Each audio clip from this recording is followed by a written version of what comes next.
In the beginning, there were two forces, Anu and Padme. Both go by many names, and yet are both unknowable by nature, for nature is what they are. A positive and negative, sound and silence, stasis and change. Hello viewers, I am Ku, and today I will be telling you about the creation of the universe. The Elder Scrolls universe, to be precise. In this video, I will be discussing how it was formed, how the deities came to exist in it, and how these deities came to be known as the Aedra and Daedra. To start off, it must be made clear that no mortal who has ever lived has been witness to the creation of the universe. It is unknown and likely unknowable if even the first deities were aware of the nature of their own creation, nonetheless what came before them. At best, any documentation of the origins of the universe are speculation and theories derived from the most intelligent scholars and priests, who they themselves have made mistakes understanding and transcribing the knowledge bestowed upon them by higher forces.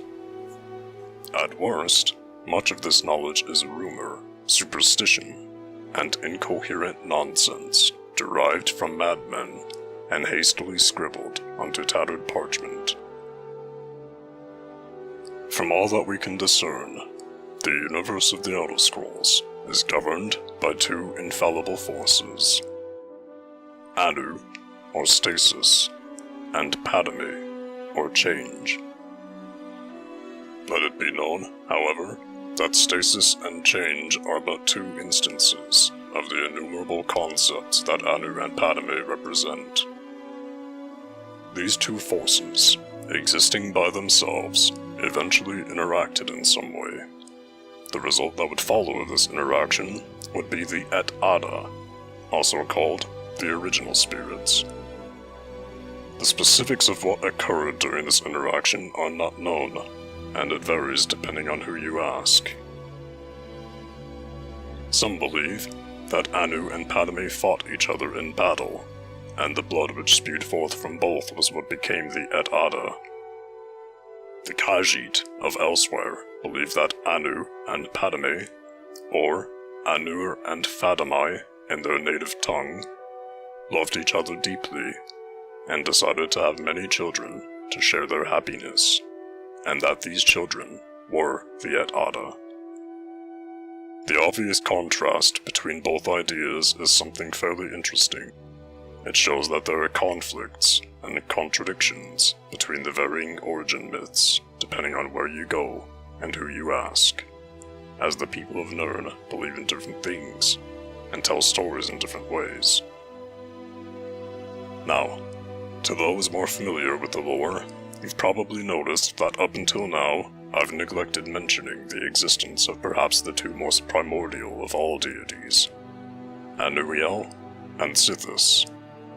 I decided to do it this way because the nature and origin of these two beings is highly debated among every culture and race on Nirn. One of the more popular beliefs is that Anuriel and Sithis are both the literal soul incarnates of the fundamental forces, Anuriel to Anu, and Sithis to Padme respectively. The evidence behind this is very complex, especially concerning the nature of Anuriel. Thus, I will leave that discussion to a video for another day. Sithis, however, is likely a much more familiar name to the average player, known as the Dreadfather to members of the Dark Brotherhood. Sithis represents the nothingness of the Void, a realm independent of the realms of Oblivion, Mundus, and Aetherius.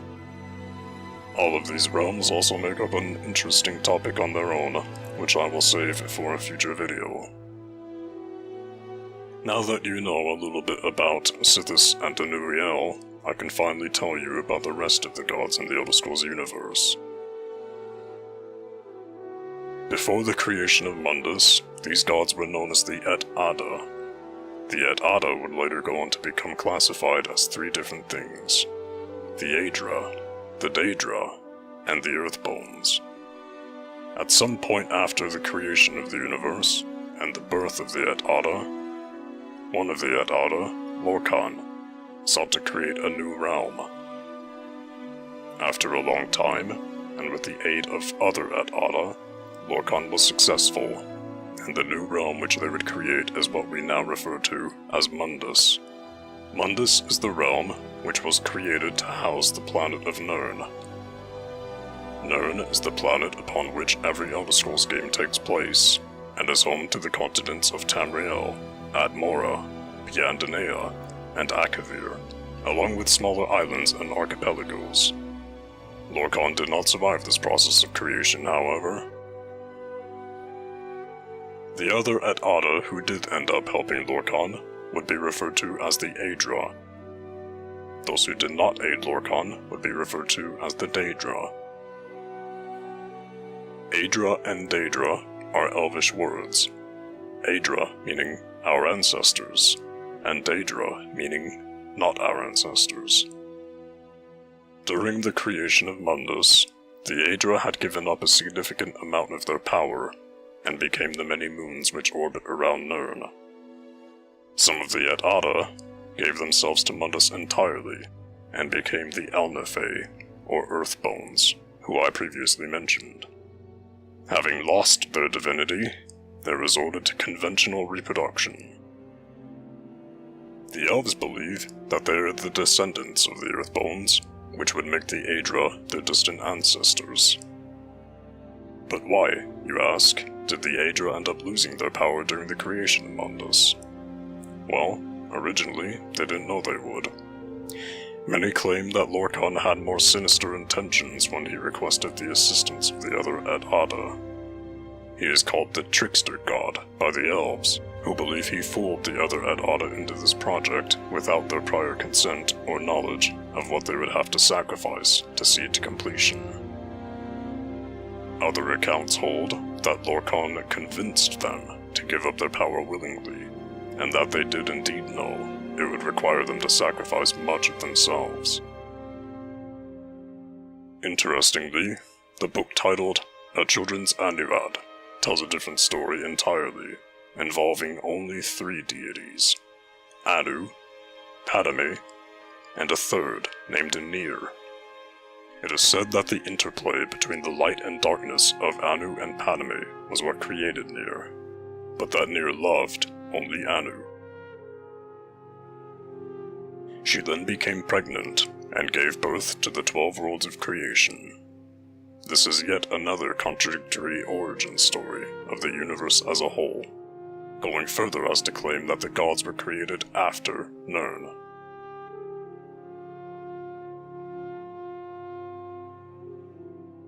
Men and Mer alike would find their ways across Nirn, creating villages, cities, civilizations, and religions devoted to the worship of their chosen pantheons. They would name the gods according to their beliefs, and divide them into categories. In the case of the Imperials of Cyrodiil, they would create the pantheon of the 9 divines, one for each of the 8 moons which orbit Nirn, along with the inclusion of a 9th, Talos, the acclaimed hero of mankind, and Mortal, ascended to godhood. The divinity of Talos would eventually be threatened by an organization of elves known as the Thalmor during the 4th Era, leading to a civil war in Skyrim, something which will surely have profound consequences on the continent of Tamriel in future installments of the series. Regardless of which gods you choose to acknowledge, or which origin story you choose to believe, I think we can all appreciate having the opportunity to discuss how the Elder Scrolls universe came to be, even if many of the Aedra are absent to explain it themselves. The Daedra, however, are still alive and well, although likely so apathetic as to the events of the past that they care not to comment on them. Perhaps one day, in a future Elder Scrolls game, a dialogue might be established with one of the Daedra, so that we might have a better understanding of what happened before the creation of Nirn. Until that time comes, it will likely remain a mystery which I, for one, am very content with. This video was but a broad overview of the events of creation, and I intend to go into further detail on the nature of the Aedra and Daedra, as well as other Elder Scrolls topics and discussions in future videos. If you're interested in watching more Elder Scrolls lore videos like this, please subscribe and click the bell icon for instant notifications whenever I upload a new video. Thank you very much for watching. My name's Ku, and I'll see you in the next video.